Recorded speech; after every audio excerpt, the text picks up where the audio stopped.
OPOS என்பது one pot one shot. சமைக்கும் முறையை எளிமைப்படுத்தவும் எரிபொருள் சிக்கனத்தை மனதில் கொண்டும் உருவாக்கப்பட்ட சமையல் முறைதான் இந்த OPOS. இந்த முறையில் சுவையாக சமைப்பதற்கு உங்களுக்கு ஸ்டாண்டர்ட் OPOS எக்யூப்மெண்ட்ஸ் மற்றும் ஸ்டாண்டர்ட் OPOS ரெசிபிஸ் தேவைப்படும். அது பற்றிய கூடுதல் விவரங்களுக்கு 9965557180 என்ற எண்ணை தொடர்பு கொள்ளவும். Welcome to OPOS kitchen. Sankatahara சதுர்த்திக்கு விநாயகருக்கு வந்து சக்கரை பொங்கல் நைவேத்தியம் பண்ணுறதுக்காக இன்றைக்கி வந்து குக்பாட்டில் எப்படி பண்ணலாம் அப்படின்றத வந்து பார்க்கலாம். இப்போ வந்து மூடியை ஓப்பன் பண்ணிக்கலாம். உள்ளே வந்து இன்னர் வெசல் இருக்குது. ஸோ உள்ளே வச்சுருக்கேன் நான். இதில் வந்து பச்சரிசி 1 கப்பும் சிறுபருப்பு வந்து 1/2 கப்பும் வந்துட்டு நான் வந்து அரை மணி நேரம் ஊற வச்சு தண்ணி வடித்து வச்சுருக்கோம். ஸோ இது வந்து இப்போ வந்து அரிசியை வந்து இன்னர் வெசலில் போடுறேன். அரிசி பருப்பு ரெண்டு நம்ம ஊற வச்சு வச்சுருக்கோம்.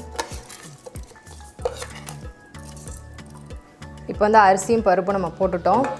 இதில் வந்து 4 கப்பு தண்ணி ஊற்றுறோம். நம்ம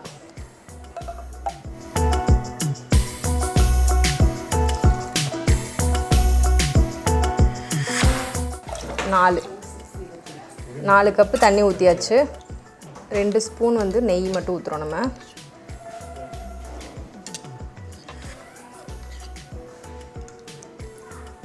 ரெண்டு ஸ்பூன் நெய் ஊற்றியாச்சு. ஏலக்காய் தூள் வந்து 1 ஸ்பூன் ஏலக்காய் தூள் போடலாம். நம்ம இதை நம்ம நல்லா போட்டாச்சு. ஒரு தடவை மிக்ஸ் பண்ணி விட்டுறலாம்.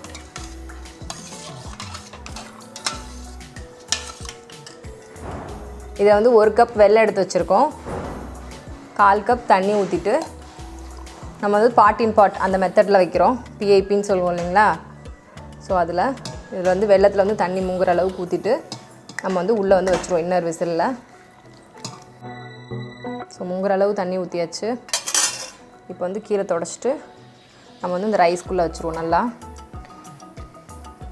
ஸோ ரைஸும் குக் ஆகிடும். நம்மளுக்கு வெல்லமும் வந்துட்டு மெல்ட் ஆகி நம்ம வந்து இது பண்ணிக்கலாம், சேர்த்து மிக்ஸ் பண்ணிக்கலாம். இப்போ வந்துட்டு க்ளோஸ் பண்ணிடுறேன் மூடியை. ஸோ அதுக்கு வெண்ட் வந்து க்ளோஸில் தான் இருக்கணும். இப்போ மெனுவில் போய் போரேஜ் மோட் செட் பண்ண போகிறேன். இப்போ மெனுவில் போயிட்டு போரேஜ் மோட் செட் பண்ணுறேன். வந்துருச்சு. ஸோ ஆன் பண்ணியாச்சு. ஸோ நார்மலாக வந்துட்டு இப்போ நம்ம வந்து போரேஜ் மோடில் வச்சுருந்தோம் இல்லைங்களா. 7 மினிட்ஸ் காமிக்குது. ஸோ பில்ட் ஆகிறதுக்கு ஒரு 2-3 மினிட்ஸ் ஆகும். குக்கிங் டைம் ஒரு 7 மினிட்ஸு. ப்ரெஷர் வந்து செட்டில் ஆகிறதுக்கு ஒரு 5 மினிட்ஸ் ஆகும். ஸோ டோட்டலாக பார்த்தோன்னா ஒரு 15லேருந்து 20 மினிட்ஸ்க்குள்ளே நம்மளுக்கு வந்து சக்கரை பொங்கல் ரெடி ஆயிரும். நம்ம நார்மல் குக்கரில் பண்ணும்போது நம்ம தனியாக பருப்பு அரிசியெல்லாம் வேக வைப்போம். அதுக்கப்புறம் வெல்லத்தை காய்ச்சி அதுக்கப்புறம் நம்ம ஊற்றி கிளறும்போது நம்மளுக்கு இது வெல்லமும் சீக்கிரம் கரையணும். இது வந்து நம்ம வந்து கெட்டியாயிரும் கூட ரைஸ். இப்போ வந்து இது ஒரே நம்ம சமயத்தில் வைக்கும்போது ரெண்டும் ஒரே டைமிங்கில் முடிஞ்சிருது. நம்ம ஈஸியாக வந்து நம்ம வடிகட்டி நம்மளால் மிக்ஸ் பண்ணி சீக்கிரம் குக்கிங் டைமும் முடிஞ்சிருது. நம்மளுக்கு டைமும் ரொம்ப சேவிங்ஸாக இருக்குது. இப்போ நம்ம வந்து சக்கரை பொங்கல் குக் பாட்டில் வச்சுருந்தோம். ஸோ 7 மினிட்ஸ் காட்டுச்சு. இப்போ ப்ரெஷரும் வந்துட்டு செட்டில் ஆகிடுச்சு. வந்து ஓப்பன் பண்ணி பார்த்துடலாம். நல்லா கரைஞ்சிருச்சு வெல்லம். இப்போ இதை எடுத்து வெளில வச்சிடலாம். இப்போ வந்து ரைஸும் நல்லா குலைவாக வெந்திருக்கு. பருப்பு ரைஸும் நல்லா மசிச்சு விட்றலாம். இப்போ நல்லா மசிச்சு விட்றோம். நல்லா குலைவாக தான் வெந்திருக்கு. இப்போ என்ன பண்ணலாம், வெல்லம் ஊற்ற போகிறோம் அதில். இப்போ வந்து நம்ம வந்து இதில் வந்து வெல்லத்தை ஊற்றிடலாம்.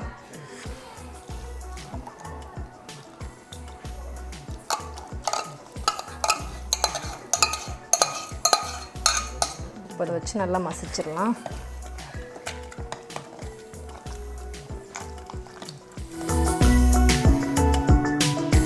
இப்போ நம்ம வந்து வெல்லம் போட்டு நல்லா மிக்ஸ் பண்ணியாச்சு. இப்போ வந்து நெய்யில் வந்து முந்திரி பருப்பு திராட்சை வறுத்து வச்சுருக்கோம். அதையும் ஆட் பண்ணிக்கலாம்.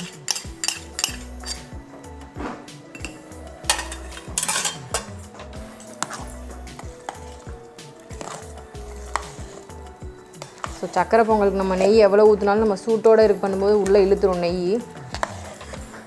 நெய் ஊற்ற ஊற்ற இன்னும் உங்களுக்கு டேஸ்ட் வரும் இல்லைங்களா.